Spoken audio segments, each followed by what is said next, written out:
In this video, we will share no less than 12 concrete tips with you to talk about the body development, boundaries, and transgressive sexual behavior with children and youth.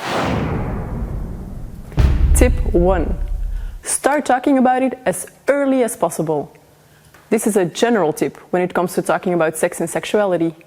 From the moment children are born, they are curious about their bodies and how their body and the bodies of others develop.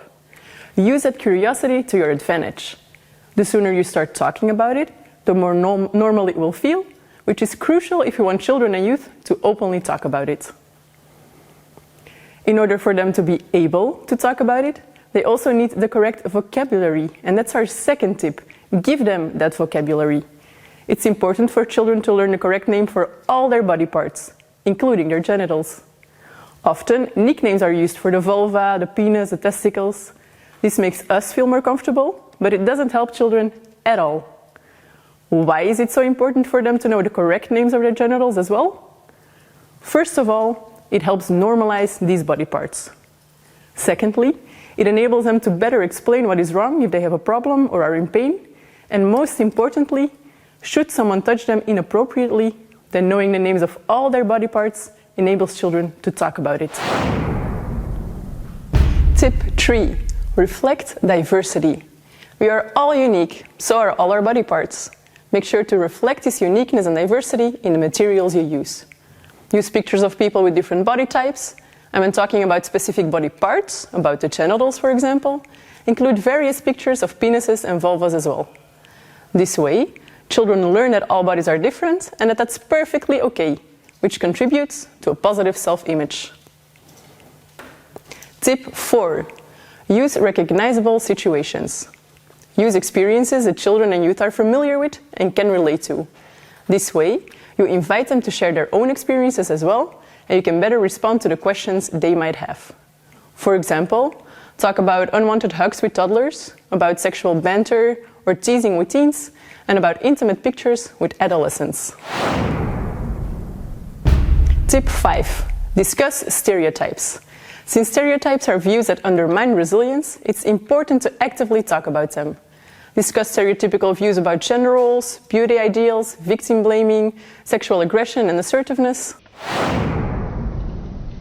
Tip 6. Talk about experiences. Resilience starts with being able to say no to unwanted sexual situations. But to be able to do that, children need to learn how to talk about negative experiences. When is a sexual situation unwanted? What do you feel? How can you show people what you're feeling? How do you talk about it? Talking about experiences is the best prevention because it gives children the language they need and teaches them to take their experiences and emotions seriously. Has a child experienced transgressive behavior? Stress that it is not his fault and that it's important to talk about it. Let him know who he can turn to with his questions and problems, and also take into account that it might be more difficult for a victim of sexually transgressive behavior to learn about boundaries, to set boundaries, and to recognize the boundaries of others. Tip 7. Respond to current events. Does the news cover an incident of sexual abuse? Then use that as a conversation starter. Another way to discuss boundaries is by making use of informal moments, which is our 8th tip. Children learn a lot from these informal moments. How do you react when you see an incident of sexual transgressive behavior, for example? How you, as an adult, set your boundaries and communicate about them is important too. Whether or not you stand up for yourself, which comments and feedback you give during informal moments with children and youth, all matter, so be aware of that. Tip 9.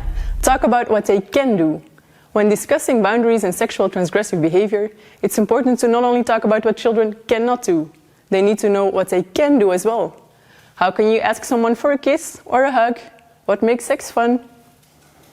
Tip 10. Raise awareness about group pressure. Make sure children and youth are aware of group pressure. Were they ever asked to join in? And how can you respond if you don't want to join in? Tip 11. Meet their needs. Adapt the topics you discuss to the children and young people you are working with. Make sure the content is age and developmentally appropriate and that you start from the needs and interests of your group. And tip 12. Inform yourself. Make sure you know which sexual behaviors are normal at what age, so you know when to respond.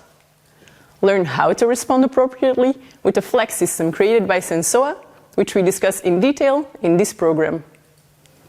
Informing yourself also means knowing which organizations and tools exist on different topics. Whenever you're talking about the body and boundaries, or any other topic related to sex and sexuality for that matter, discuss where children can find accurate information on the topic and who they can turn to with problems and questions.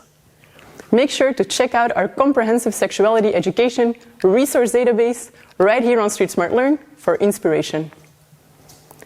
Don't just inform children about these resources, but encourage them to actively think about which strategies or resources they would use in different situations as well. Let them act out how they would react to sexually transgressive behavior, for example, or let them discuss what they would do if they cross someone else's boundaries themselves. Good luck putting these 12 tips in practice, and stay tuned for more useful hands-on methodologies and tools.